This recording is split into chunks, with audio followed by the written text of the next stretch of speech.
Your Real Food Pantry is an amazing place to store all your cooking staples and your spices and your snacks, but oftentimes it's really just the place where we store the packaged convenience foods that are loaded with toxins in a can, really old, and man, does it get really cluttered in there. Here's how to make sure your Real Food Pantry is smartly stocked.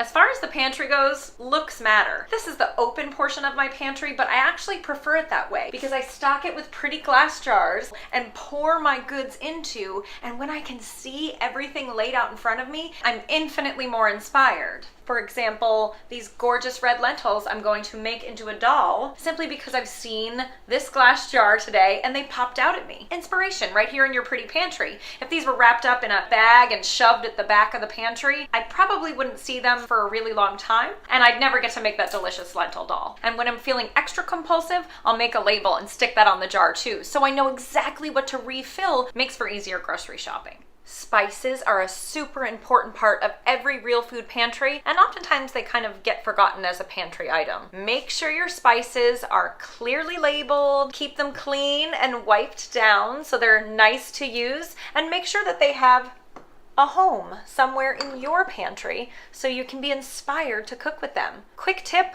I like using spice blends with my cooking so that I don't have to figure out which spice goes with what, like this curry powder. Makes me really happy.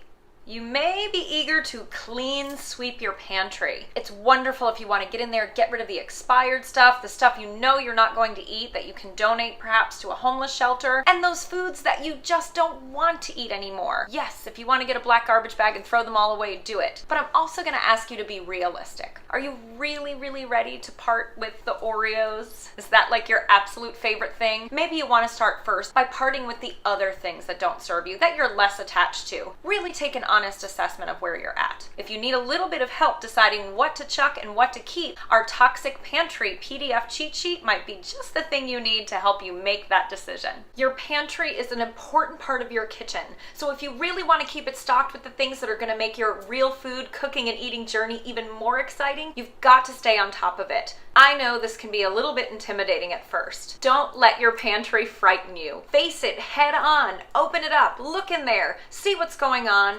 check in with yourself and make some decisions. What belongs right now? What doesn't belong right now? It's gonna change almost on a day-to-day basis. Just go easy and keep coming back to it. You're gonna do great.